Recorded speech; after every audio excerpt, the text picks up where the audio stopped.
ಸಖತ್ ಖಾರ ಬಣ್ಣ ಮತ್ತು ರುಚಿ ಆಚಿ ಚಿಲ್ಲಿ ಪೌಡರ್. ಕಂದಾಯ ಇಲಾಖೆ ಎಸಿಗಳ ಭ್ರಷ್ಟಾಚಾರಕ್ಕೆ ಬ್ರೇಕ್ ಅನ್ನು ಹಾಕಲಾಗ್ತಾ ಇದೆ. ಭೂ ಕಂದಾಯ ಕಾನೂನು ತಿದ್ದುಪಡಿ ಶೀಘ್ರವೇ ಜಾರಿಗೊಳಿಸಲಾಗುತ್ತೆ. ಇನ್ನು ಮುಂದೆ ಎಸಿ ಕೋರ್ಟ್ ಮೇಲೆ ಸರ್ಕಾರ ತೀವ್ರ ನಿಗಾವನ್ನ ವಹಿಸ್ತಾ ಇದೆ.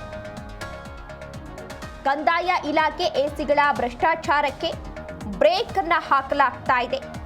ಭೂ ಕಂದಾಯ ಕಾನೂನು ತಿದ್ದುಪಡಿ ಶೀಘ್ರವೇ ಜಾರಿಗೊಳಿಸಲಾಗುತ್ತೆ. ಇನ್ನು ಮುಂದೆ ಎಸಿ ಕೋರ್ಟ್ ಮೇಲೆ ಸರ್ಕಾರ ತೀವ್ರ ನಿಗಾವನ್ನ ವಹಿಸಲಿದೆ. ರೆವೆನ್ಯೂ ಕೋರ್ಟ್ಗಳ ಕಾರ್ಯಾಚರಣೆಗೆ ನಿಯಮಾವಳಿಗಳನ್ನು ಈಗಾಗಲೇ ರೂಪಿಸಲಾಗಿದೆ. ಕಂದಾಯ ಇಲಾಖೆಯಲ್ಲಿ ಸಚಿವ ಕೃಷ್ಣ ಬೈರೇಗೌಡ ಹೊಸ ಕ್ರಾಂತಿಯನ್ನ ಸೃಷ್ಟಿಸ್ತಾ ಇದ್ದಾರೆ. ಭೂ ಕಂದಾಯ ಕಾನೂನುಗಳಿಗೆ ಮಹತ್ವದ ತಿದ್ದುಪಡಿಯನ್ನ ಮಾಡಲಾಗ್ತಾ ಇದೆ.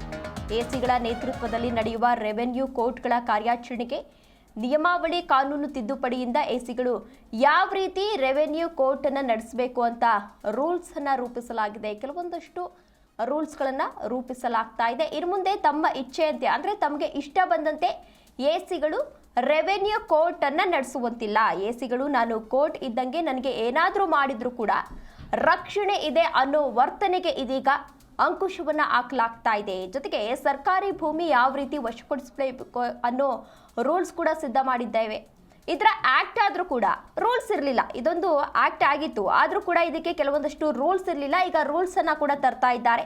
ಸಮ್ಮರಿ ಎನ್ಕ್ವೈರಿ ಹಾಗೂ ಫಾರ್ಮಲ್ ಎನ್ಕ್ವೈರಿಗೆ ಡೆಫಿನೇಷನ್ ಇರಲಿಲ್ಲ, ಅದನ್ನ ರೂಲ್ಸ್ ತಂದಿದ್ದೇವೆ. ಎಸಿ ಯಾವ ರೀತಿ ಇದನ್ನ ನಡೆಸಬೇಕು, ಯಾವುದು ಮಾಡಬಾರ್ದು ಅಂತ ಹೇಳಿ ರೂಲ್ಸ್ ಅನ್ನ ತಂದಿದ್ದೇವೆ ಅಂತ ಕಂದಾಯ ಸಚಿವರಾಗಿರುವಂತಹ ಕೃಷ್ಣ ಬೈರೇಗೌಡ ಅವರು ಈ ವಿಚಾರಕ್ಕೆ ಸಂಬಂಧಪಟ್ಟಂತೆ ಕೆಲವೊಂದಷ್ಟು ಮಾಹಿತಿಯನ್ನ ಕೂಡ ಹಂಚಿಕೊಂಡಿದ್ದಾರೆ. ಬದಲಾವಣೆಗಳಾಗ್ತಾ ಬಂದಿದ್ದಾವೆ. ಆದರೆ ಇಷ್ಟು ವೈಡ್ ಸ್ಪ್ರೆಡ್ ಆಗಿ ರೂಲ್ಸ್ ಅಲ್ಲಿ ಬದಲಾವಣೆ ತರ್ತಾ ಇರೋದು ಇದೇ ಮೊದಲು 66ನೇ ಇಸ್ವಿ ಆದ್ಮೇಲೆ. ಯಾವ್ದ್ಯಾವ್ದಕ್ಕೆ ಅಂದ್ರೆ ಸರ್ಕಾರಿ ಜಮೀನನ್ನ ಹೇಗೆ ವಶಪಡಿಸ್ಕೊಳ್ಬೇಕು ಅನ್ನೋದ್ರಲ್ಲಿ ಗೊಂದಲ ಇತ್ತು, ಅದಕ್ಕೆ ಕ್ಲಾರಿಟಿ ತರ್ತಾ ಇದ್ದೇವೆ. ರೆವಿನ್ಯೂ ಕೋರ್ಟ್ ಅನ್ನ ಯಾವ ತರ ನಡೆಸಬೇಕು ಅಂತ ಎಲ್ಲೂ ಇಲ್ಲ, ರೂಲ್ಸ್ ಇಲ್ಲ. ಆಕ್ಟ್ ಅಲ್ಲಿ ಇದೆ, ರೂಲ್ಸ್ ಇಲ್ಲ. ಹಂಗಾಗಿ ಅವರು ರೆವಿನ್ಯೂ ಕೋರ್ಟ್ ನಡೆಸುವಂತ ಎಸಿಗಳು ಅವ್ರದ್ದು ಏನಂದ್ರೆ, ನಾನು ಕೋರ್ಟ್ ಇದ್ದಂಗೆ ನನ್ನ ಕೋರ್ಟ್ ಅಲ್ಲಿ ನಾನು ಏನ್ ಮಾಡಿದ್ರು ಕೂಡ ನನಗೆ ರಕ್ಷಣೆ ಇದೆ. ಅದಕ್ಕೆ ಈಗ ರೂಲ್ಸ್ ಅಲ್ಲಿ ತರ್ತಾ ಇದೀವಿ. ರೆವಿನ್ಯೂ ಕೋರ್ಟ್ ಅಂದ್ರೆ ಹೇಗೆ, ಏನ್ ಕಂಡಕ್ಟ್ ಮಾಡಬೇಕು, ಹೇಗೆ ಕಂಡಕ್ಟ್ ಮಾಡಬೇಕು, ಏನ್ ಆರ್ಡರ್ ಮಾಡಬಹುದು, ಏನ್ ಮಾಡಬಾರ್ದು ಅಂತ. ಸಮ್ಮರಿ ಎನ್ಕ್ವೈರಿಗೆ ಫಾರ್ಮಲ್ ಎನ್ಕ್ವೈರಿಗೆ ಡೆಫಿನೇಷನ್ ಇರಲಿಲ್ಲ, ಅದನ್ನು ಈಗ ರೂಲ್ಸ್ ಅಲ್ಲಿ ತಗೊಂಡು ಬಂದಿದ್ದೇವೆ. ಈ ರೀತಿಯಾಗಿ ಸುಮಾರು ಸೆಕ್ಷನ್ಗಳಿಗೆ ಕೆಲವು ರೂಲ್ಸ್ ಹಳೇದನ್ನ ಬದಲಾವಣೆ ಮಾಡ್ತಾ ಇದ್ದೀವಿ. ಎಲ್ಲಿ ರೂಲ್ಸ್ ಇರಲಿಲ್ಲ ಅಲ್ಲಿ ರೂಲ್ಸ್ ತರ್ತಾ ಇದ್ದೀವಿ. ಕೊನೆಗೆ ಈ ಕನ್ವರ್ಷನ್ಗೆ ಸಂಬಂಧಪಟ್ಟ ಹಾಗೆ ಇದನ್ನು ಇಂಪ್ಲಿಮೆಂಟ್ ಮಾಡೋದಕ್ಕೆ ರೂಲ್ಸ್ ಮಾಡ್ತಾ ಇದ್ದೇವೆ. ಸಣ್ಣ ಪುಟ್ಟ ಬದಲಾವಣೆಗಳಾಗ್ತಾ ಬಂದಿದ್ದಾವೆ. ಆದರೆ ಇಷ್ಟು ವೈಡ್ ಸ್ಪ್ರೆಡ್ ಆಗಿ ರೂಲ್ಸ್ ಅಲ್ಲಿ ಬದಲಾವಣೆ ತರ್ತಾ ಇರೋದು ಇದೇ ಮೊದಲು 66ನೇ ಇಸ್ವಿ ಆದ್ಮೇಲೆ. ಯಾವ್ದ್ಯಾವ್ದಕ್ಕೆ ಅಂದ್ರೆ ಸರ್ಕಾರಿ ಜಮೀನನ್ನ ಹೇಗೆ ವಶಪಡಿಸ್ಕೊಳ್ಬೇಕು ಅನ್ನೋದ್ರಲ್ಲಿ ಗೊಂದಲ ಇತ್ತು, ಅದಕ್ಕೆ ಕ್ಲಾರಿಟಿ ತರ್ತಾ ಇದ್ದೇವೆ. ರೆವಿನ್ಯೂ ಕೋರ್ಟ್ ಅನ್ನ ಯಾವ ತರ ನಡೆಸಬೇಕು ಅಂತ ಎಲ್ಲೂ ಇಲ್ಲ, ರೂಲ್ಸ್ ಇಲ್ಲ. ಆಕ್ಟ್ ಅಲ್ಲಿ ಇದೆ, ರೂಲ್ಸ್ ಇಲ್ಲ. ಹಂಗಾಗಿ ಅವರು ರೆವಿನ್ಯೂ ಕೋರ್ಟ್ ನಡೆಸುವಂತ ಎಸಿಗಳು ಅವ್ರದ್ದು ಏನಂದ್ರೆ.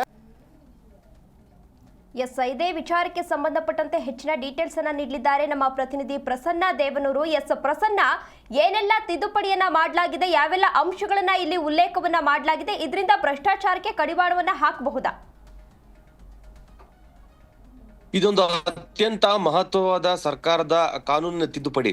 1966ರಲ್ಲಿ ಆದಂತಹ ಈ ಒಂದು ಭೂಕಂದಾಯ ಕಾನೂನಿನ ತಿದ್ದುಪಡಿಯಿಂದಾಗಿ ಬಹಳಷ್ಟು ಉಪಯೋಗವಾಗ್ತದೆ. ಮೊದಲನೇದಾಗಿ ಎಸಿ ಏನು ಕಚೇರಿನಲ್ಲಿ ಎಸಿಗಳು ಮನಸ್ಸಿಗೆ ಬಂದಂತೆ ಅವರು ಹಲವು ಬಾರಿ ತಪ್ಪು ಆದೇಶಗಳನ್ನು ನೀಡಿರುವುದು ಹಲವು ಬಾರಿ ಸಾಬೀತಾಗಿರುವಂಥದ್ದು. ಅಂದ್ರೆ ಭ್ರಷ್ಟಾಚಾರ ನಡೆಸಿ ತಪ್ಪು ಆದೇಶಗಳನ್ನು ನೀಡಿರುವುದು ಪತ್ತೆ ಆಗಿರುವಂಥದ್ದು. ಅದಕ್ಕೆ ಸಂಬಂಧಪಟ್ಟಂತೆ ಎಸಿ ಕಚೇರಿ ಭ್ರಷ್ಟಾಚಾರವನ್ನು ನಿಯಂತ್ರಣ ಮಾಡ್ಲಿಕ್ಕೆ ಸಂಬಂಧಪಟ್ಟಂತೆ ಎಸಿ ಕೋರ್ಟ್, ಈ ಎಸಿ ಕೋರ್ಟ್ಗಳನ್ನ ರೆವಿನ್ಯೂ ಕೋರ್ಟ್ ಅಂತ ಕರೀತಾರೆ. ಈ ಕೋರ್ಟ್ಗಳನ್ನ ಯಾವ ರೀತಿ ನಡೆಸಬೇಕು, ಅದಕ್ಕೆ ರೂಲ್ಸ್ ರೆಗ್ಯುಲೇಷನ್ಸ್ ಹೇಗಿರ್ಬೇಕು, ಯಾವ ಕಾನೂನುಗಳನ್ನ ಬಳಕೆ ಮಾಡಬೇಕು, ಇವೆಲ್ಲದರ ಬಗ್ಗೆ ಸ್ಪಷ್ಟವಾದ ನಿಯಮಗಳಿಲ್ಲ. ಆದ್ರೆ ಈಗಿನ ತಿದ್ದುಪಡಿಯಿಂದಾಗಿ ಈ ಹೊಸ ನಿಯಮಾವಳಿಗಳು ಜಾರಿಗೆ ಬರೋ ಹಿನ್ನೆಲೆಯಲ್ಲಿ ಎಸಿ ಕೋರ್ಟ್ನಲ್ಲಿ ಯಾವ ರೀತಿ ಕೆಲಸ ಮಾಡಬೇಕು ಅನ್ನೋದ್ರ ಬಗ್ಗೆ ಸ್ಪಷ್ಟವಾದ ಒಂದು ಕಾನೂನು ರೂಪುಗೊಳ್ಳುತ್ತೆ. ಇದರಿಂದಾಗಿ ಏನು ಎಸಿ ಕೋರ್ಟ್ಗಳಲ್ಲಿ ಲಕ್ಷಗಟ್ಟಲೆ ಏನು ಭ್ರಷ್ಟಾಚಾರ ನಡೀತಾ ಇತ್ತು, ಇದಕ್ಕೆ ಅಂಕುಶ ಉಂಟಾಗುತ್ತೆ. ಎರಡನೇದಾಗಿ ಏನಂತಂದ್ರೆ ಭೂ ಪರಿವರ್ತನೆ ಸಂಬಂಧಪಟ್ಟಂತೆ ಲ್ಯಾಂಡ್ ಕನ್ವರ್ಷನ್ ಅಂದ ತಕ್ಷಣನೇ ಕೋಟಿಗಟ್ಟಲೆ ದುಡ್ಡು ಅಲ್ಲಿ ಏನಾಗ್ತದೆ ಲಂಚದ ರೂಪದಲ್ಲಿ ಹರಿದಾಡ್ತಾ ಇತ್ತು. ಇದಕ್ಕೆ ಸಂಬಂಧಪಟ್ಟಂತೆ ಅತ್ಯಂತ ಪ್ರಮುಖವಾದ ನಿಯಮಾವಳಿಗಳು ತಿದ್ದುಪಡಿ ಮಾಡಿರೋ ಹಿನ್ನೆಲೆಯಲ್ಲಿ ಇನ್ನು ಮುಂದೆ 2 ಎಕರೆಗಿಂತ ಕಡಿಮೆ ಇದ್ರೆ ಆಟೋಮೆಟಿಕ್ ಆಗಿ 30 ದಿನಗಳ ಒಳಗೆ ಡಿ.ಸಿ ಅವರು ಅದಕ್ಕೆ ಅನುಮತಿ ಕೊಡಬೇಕು, ಇಲ್ಲ ರಿಜೆಕ್ಟ್ ಮಾಡಬೇಕು. ಹಾಗಾಗಿ ಇಮಿಡಿಯೇಟ್ ಆಗಿ ಅದು ಆಟೋಮೆಟಿಕ್ ಆಗಿ ಅನುಮತಿನ ತೆಗೆದುಕೊಳ್ಳುತ್ತೆ. ಅಂದ್ರೆ ಅವರು ಪ್ಲಾನ್ ಅಪ್ರೂವಲೇ ಬೇಕಿಲ್ಲ. ಈ ಪ್ಲಾನ್ ಅಪ್ರೂವಲ್ ಅನ್ನೋದು ಅಂದ್ರೆ ಪ್ಲಾನ್ ಬೇಕಾಗಿದೆ, ಆದ್ರೆ ಅವ್ರು ಸಂಬಂಧಪಟ್ಟಂತೆ ಏನು ಅವರು ಈ ಒಂದು ಮಾಸ್ಟರ್ ಪ್ಲಾನ್ ಏನಿದೆ ಆ ಮಾಸ್ಟರ್ ಪ್ಲಾನ್ ಪ್ರಕಾರವಾಗಿ ಅವರು ಕಟ್ಟಿದ ಸಂದರ್ಭದಲ್ಲಿ ರೆಡ್ ಝೋನು, ಗ್ರೀನ್ ಝೋನು ಎಲ್ಲೋ ಈ ಝೋನ್ಗಳೇನಿದೆ ಆ ಝೋನ್ಗಳಲ್ಲಿ ಅವರು ಮಾಸ್ಟರ್ ಪ್ಲಾನ್ ಪ್ರಕಾರ ಅವರು ಆ ಒಂದು ಕೆಲಸವನ್ನು ಅಂದ್ರೆ ಯಾವ ಉದ್ದೇಶಕ್ಕೆ ಜಮೀನನ್ನು ಪಡೆದಿರ್ತಾರೆ ಅದೇ ಉದ್ದೇಶಕ್ಕೆ ಅವರು ಆ ಒಂದು ಉದ್ದೇಶ ಕಾರ್ಯಕ್ಕೆ ನಾವು ಇದು ಕಟ್ಟಡನ ಕಟ್ತೀವಿ ಅನ್ನೋ ಸಂದರ್ಭದಲ್ಲಿ ಅವ್ರು ಕನ್ವರ್ಷನ್ ಮಾಡುವಂತ ಅಗತ್ಯವೇ ಇಲ್ಲ. ಆ ಕನ್ವರ್ಷನ್ ಮಾಡುವ ಅಗತ್ಯ ಇಲ್ಲ ಅನ್ನುವಂತ ಒಂದು ಸ್ಪಷ್ಟವಾದ ಒಂದು ರೂಪುಗೊಳ್ಳುವಂತ ಒಂದು ನಿಯಮಾವಳಿಗಳಿದೆ. ಇದಕ್ಕೆ ಸಂಬಂಧಪಟ್ಟಂತೆ ಈ ಮಾಸ್ಟರ್ ಪ್ಲಾನ್ ಇರುವಂತ ಜಾಗಗಳು ಕೂಡ ಡೀಮ್ಡ್ ಅಪ್ಲಿಕೇಶನ್ಸ್ ಏನ್ ಕೊಡ್ತಾರೆ, ಡೀಮ್ಡ್ ಒಂದು ಅಪ್ಲಿಕೇಶನ್ಸ್ ಗಳನ್ನ ಕೊಡ್ಲಿಕ್ಕೆ ಕೂಡ 30 ದಿನಗಳ ಒಳಗಡೆ ಬೇಕು. ಅದನ್ನು ಕೂಡ ಅಲ್ಲೂ ಕೂಡ ಭ್ರಷ್ಟಾಚಾರ ಅಂತ ಇತ್ತು. ಅದಕ್ಕೂ ಕೂಡ ಒಂದು ಲಗಾಮು ಹಾಕುವಂತ ಈ ಕಂದಾಯ ಇಲಾಖೆ ಕಾನೂನುಗಳನ್ನ ಈಗ ಜಾರಿಗೆ ತರುವಂತದ್ದು. ಇವೆಲ್ಲವನ್ನು ನೋಡಿದ ಸಂದರ್ಭದಲ್ಲಿ ಬಹಳ ಸ್ಪಷ್ಟವಾಗಿ ಗೊತ್ತಾಗೋದು ಈ ಕಾನೂನುಗಳನ್ನ ಜಾರಿಗೆ ತರೋದು ಬಹಳ ಕಷ್ಟ. ಆದ್ರೆ ಕಂದಾಯ ಇಲಾಖೆಯಲ್ಲಿ ಕ್ರಾಂತಿಕಾರಿ ಕೆಲಸವನ್ನ ಮಾಡ್ತಿರುವಂತದ್ದು ಕೃಷ್ಣ ಬೈರೇಗೌಡರು ಅವರ ಅಧಿಕಾರಿಗಳ ತಂಡ ಬಹಳ ಒಳ್ಳೆಯ ಕೆಲಸ ಮಾಡ್ತಾ ಇದೆ. ಈ ಎಲ್ಲ ಪ್ರಮುಖವಾದಂತಹ ಒಂದು ಕಾನೂನಿನ ಬದಲಾವಣೆಯಿಂದ ಏನಾಗ್ತದೆ, ಬಹಳಷ್ಟು ಒಂದು ಭ್ರಷ್ಟಾಚಾರಕ್ಕೆ ಅಂಕುಶ ಬೀಳತ್ತೆ. ಏನ್ ಲ್ಯಾಂಡ್ ಕನ್ವರ್ಷನ್ ಬಹಳ ಸಿಂಪ್ಲಿಫಿಕೇಶನ್ ಆಗ್ಬಿಡ್ತದೆ. ಹಾಗಾಗಿ ಮತ್ತೆ IACಗಳ ಆಡಳಿತದ ಒಂದು ಕಾರ್ಯವೈಖರಿಯ ಮೇಲೆ ಸಂಪೂರ್ಣ ನಿಗಾ ಇಡುವಂತ ಕೆಲಸ ಉಂಟಾಗ್ತದೆ. ಮತ್ತೆ ಸರ್ಕಾರಿ ಜಾಗವನ್ನ ವಶಪಡಿಸ್ಕೋಬಹುದು ಅನ್ನೋದಕ್ಕೆ ಮಾತ್ರ ವಶಪಡಿಸ್ಕೋಬೇಕು ಅನ್ನುವಂತ ನಿಯಮವಿತ್ತು. ಆದ್ರೆ ಯಾವ ರೀತಿಯಾಗಿ ಸರ್ಕಾರಿ ಜಾಗಗಳನ್ನ ಎಲ್ಲಿ ಯಾರ್ಯಾರು ಒತ್ತುವರಿ ಮಾಡೋ ಸಂದರ್ಭದಲ್ಲಿ ಅದನ್ನ ಯಾವ ಕಾನೂನಿನ ಅಡಿನಲ್ಲಿ ಯಾವ ರೀತಿಯಾಗಿ ಒತ್ತುವರಿಯನ್ನ ಮಾಡ್ಕೊಂಡು ಒತ್ತುವರಿಯನ್ನ ತೆರವು ಮಾಡಿ ಆ ಒತ್ತುವರಿಯನ್ನು ತೆರವು ಮಾಡಿದ ಒಂದು ಭೂಮಿಯನ್ನ ಸರ್ಕಾರಕ್ಕೆ ವಾಪಸ್ ಪಡೆಯೋದು ಹೇಗೆ ಅನ್ನುವಂಥ ವಿಚಾರ, ಅದಕ್ಕೆ ಸಂಬಂಧಪಟ್ಟಂತೆ ಸ್ಪಷ್ಟವಾದ ನೀತಿ ನಿಯಮಗಳು ರೂಪುಗೊಂಡಿರಲಿಲ್ಲ. ಅದಕ್ಕೆ ಸಂಬಂಧಪಟ್ಟಂತೆ ಈಗ ಈ ಒಂದು ತಿದ್ದುಪಡಿ ಏನಾಗಿದೆ, ಈ ಹೊಸ ತಿದ್ದುಪಡಿ ಈಗ 2025 ಸೆಪ್ಟೆಂಬರ್ 17ರಂದು ಕರಡು ರೂಪದಲ್ಲಿ ಪ್ರಕಟವಾಗಿತ್ತು. ಈಗ ಅದನ್ನ ಸಂಪೂರ್ಣವಾಗಿ ತಿದ್ದುಪಡಿಗಳನ್ನ ಅಂತಿಮ ಸ್ವರೂಪಕ್ಕೆ ಬಂದಿದೆ. ಈ ಕರಡನ್ನ ಸ್ಪಷ್ಟವಾಗಿ ಯಾವ ನಿಯಮಾವಳಿಗಳು ಬೇಕು ಅನ್ನೋದನ್ನ ರೂಪಿಸ್ಕೊಂಡ ನಂತರ ಈಗ ಇನ್ನೇನು 1 ತಿಂಗಳ ಒಳಗೆ ಅದನ್ನ ಸಂಪೂರ್ಣವಾಗಿ ಓಡಿಸ್ಲಿಕ್ಕೆ ಸಿದ್ಧತೆ ಮಾಡಿದ್ದೇವೆ ಎನ್ನುವಂತ ವಿಚಾರವನ್ನ ಕೃಷ್ಣ ಬೈರೇಗೌಡರು ಹೇಳಿರುವಂತದ್ದು.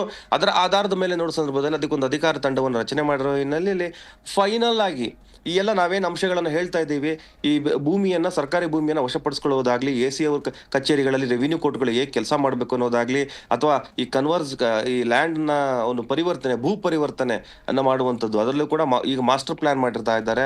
ಅದಕ್ಕೆ ಸಂಬಂಧಪಟ್ಟಂತೆ ರೆಡ್ ಝೋನ್ ಅಲ್ಲಿ ಆಗಿರ್ಬೇಕು, ಗ್ರೀನ್ ಝೋನ್ ಆಗಿರ್ಬೇಕು, ಯೆಲ್ಲೋ ಝೋನ್ ಆಗಿರ್ಬೋದು, ಈ 3 ಝೋನ್ಗಳಲ್ಲಿ ಯಾವ ರೀತಿ ಕೆಲಸವನ್ನ ಅಂದ್ರೆ ಅವ್ರು ಏನು ಮತ್ತೆ ಅವರು ಲ್ಯಾಂಡ್ ಕನ್ವರ್ಷನ್ಗೋಸ್ಕರನೇ ಕಚೇರಿಗೆ ಅಲ್ದಾಡೋ ಅಗತ್ಯನೇ ಇರೋದಿಲ್ಲ.